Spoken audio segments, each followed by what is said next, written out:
Hello सांग माने ए हूँ मुड़ी बा लुणिया मुड़ी देखो केते सुंदर भाव में भाड़ भाड़ होती। चलतु आज लुणिया मुड़ी रे गोटे नुआ आइटम तैयारी करवा बा मुड़ी मुड़िया पाकुड़ी तैयारी करवा। मुड़ी पाकुड़ी आज चलतु मुड़ी पाकुड़ी तैयारी कर देखु मु गोटे जगह नौची आमर मुड़ी को भल भाव में सफा कर धोईदे कारण मुड़ी रे बहुत खराब अंश था। अलरेडी 2 गिना मुड़ी नौची मुड़ी को भल भाव में सफा कर धोईमा मुड़ी रखा मला अंश को बाहर करदे।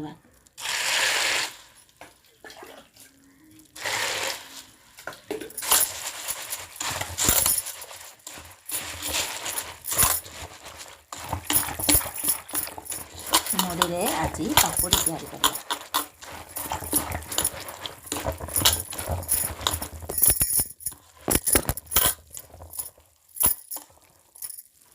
देखो केते मला पानी बाहर तेणुक भल भाव में धोइबा ठीक अटे।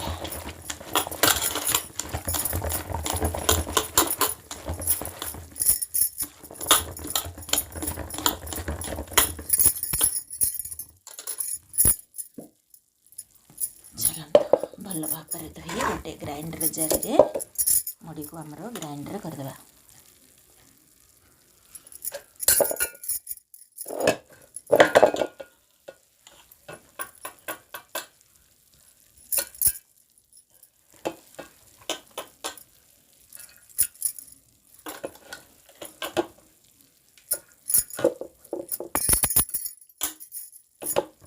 चलतु सांग माने मुड़ी को ग्राइंडर करी मुड़ीर पाकुड़ी तैयारी करवा।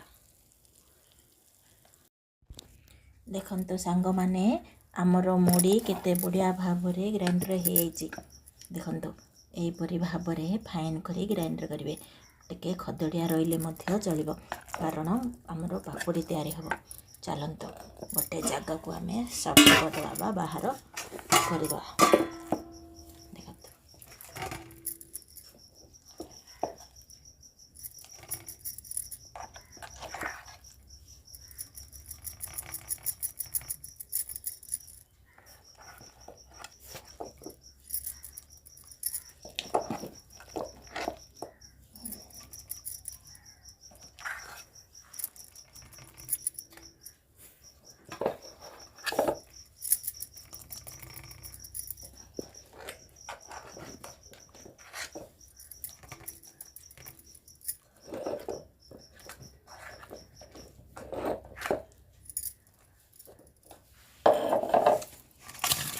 देखंतु केते सुंदर भाव में आमर मुड़ी ग्राइंडर हो गला। चलतु एथिरे पाकुड़ीर सामग्री पकेवा। ए होची आमर कंचा लंका आपणकर खाइबार राग अनुसार कंचा लंका पकेबे। ए होची कंचा पियाज ऑलरेडी काटिकी रखिथिली।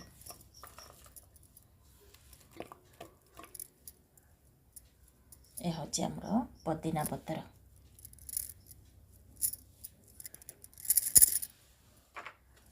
चलतु टिके हलदी गुंड पकेबा।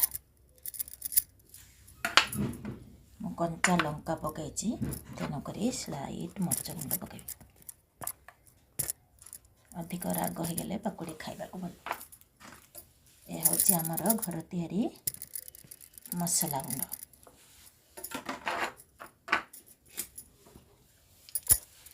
होची स्लाइट चाउल चूना को भी मुझे ग्राइंडर कर रखी देखंतु आपण इच्छा अनुसार पकेबे। ए होची आर लिटर चूना पकेले पाकुड़ी टिके स्ट्रंग बा मसमसिया लगे। देखंतु ए होची आमर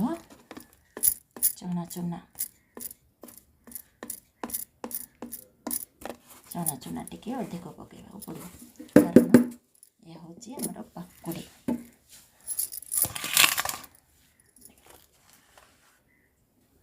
आमर मुड़ी और विभिन्न प्रकार चूना पियाजर मिश्रण अनुसार आम लुण पकेबा। आपण माने चाहिए ଖାଇବା ସୋଡ଼ା ବି ପକାଇ ପାରିବେ, କିନ୍ତୁ ମୁଁ ଖାଇବା ସୋଡ଼ାକୁ ବ୍ୟବହାର କରେନି।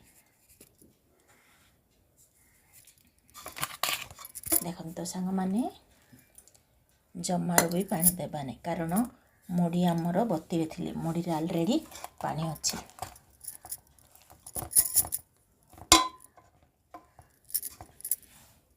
ଯଦି ଆବଶ୍ୟକ ହୁଏ ତାହେଲେ ପାଣିଟା ନଚେତ ଦେବା। ଏହିପରି ଭାବରେ ହାତରେ ଚକଟି ଦେବା ବା ଗୋଳେଇ ଦେବା। ଚକଟିକି ଗୋଳେଇକି 10 ମିନିଟ୍ ରଖିଲେ ଖାଇବାକୁ ପାକୁଡ଼ି ଭଲ ଆସେ। ଆପଣମାନେ ଚାହିଁଲେ ଅଧିକ ପିଆଜ ବି ପକାଇ ପାରିବେ।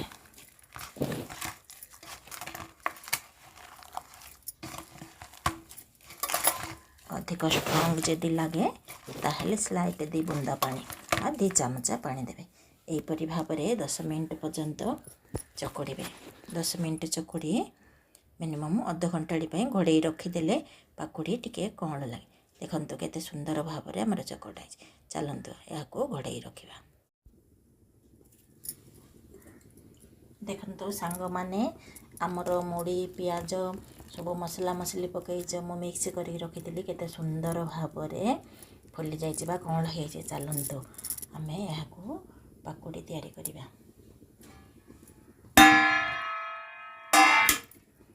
ଚାଲନ୍ତୁ ସାଙ୍ଗମାନେ, ଦେଖନ୍ତୁ ସାଙ୍ଗମାନେ, ଅଲରେଡ଼ି ଆମର କଢ଼େଇରେ ତେଲ ଗରମ ହେଇଗଲାଣି।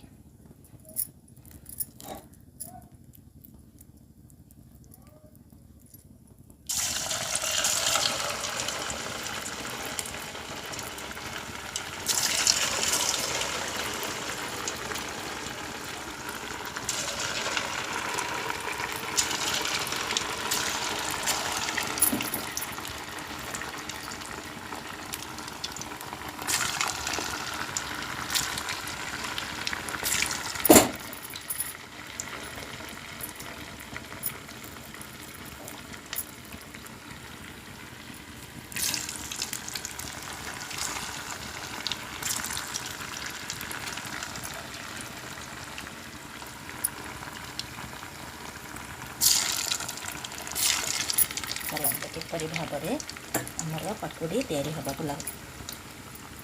କେତେ ସୁନ୍ଦର ଭାବରେ ଆମର ପାକୁଡ଼ି ସିଝିବାକୁ ଲାଗୁଛି ବା ମୁଢ଼ି ପାକୁଡ଼ି।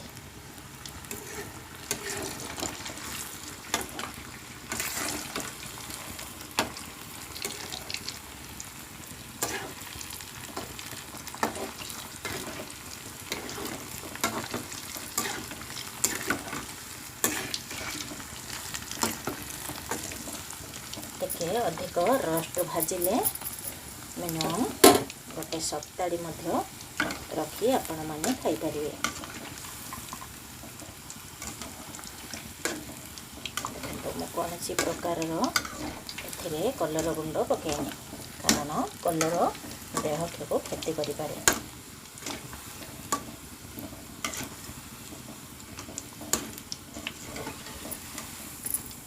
ଦେଖନ୍ତୁ କେତେ ସୁନ୍ଦର ଭାବରେ ଆମର ମୁଢ଼ି ପାକୁଡ଼ି ହୋଇଗଲା।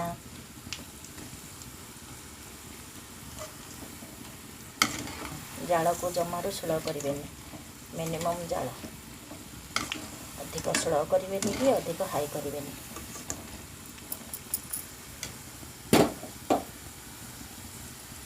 ଦେଖନ୍ତୁ କେତେ ସୁନ୍ଦର ଭାବରେ ମୁଢ଼ି ପାକୁଡ଼ିର କଲର ଆସୁଛି। ଦେଖନ୍ତୁ ସାଙ୍ଗମାନେ,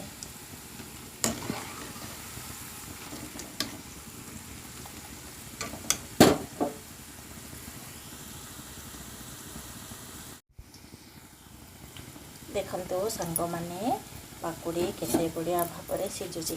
ଏହିପରି ଭାବରେ 10-15 ମିନିଟ୍ ପର୍ଯ୍ୟନ୍ତ ଆମର ମୁଢ଼ି ପାକୁଡ଼ିକୁ ସିଝେଇବେ, କାରଣ ମୁଢ଼ି ପ୍ରାୟ କୋହଳ, ତେଣୁକରି ଅଧଘଣ୍ଟାଟି ଘଣ୍ଟାଟି ଆମେ ମେଲ୍ଟ କରି ରଖିଦେଇଛନ୍ତି, ଆହୁରି ବି କୋହଳ ହୋଇଯାଇଛି।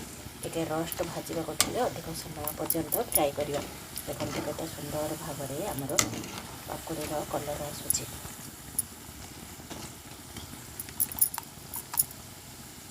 ଦେଖନ୍ତୁ ସାଙ୍ଗମାନେ, ଫାଇନାଲି ଆଜି ଆମର ମୁଢ଼ି ପାକୁଡ଼ି ତିଆରି ହୋଇଗଲା। ଦେଖନ୍ତୁ କେତେ ସୁନ୍ଦର ଭାବରେ, ଦେଖନ୍ତୁ ମୁଡ଼ୁ ମୁଡ଼ୁ ବି ହେଉଛି, ମୁଡ଼ୁ ମୁଡ଼ିଆ ଲାଗିବ।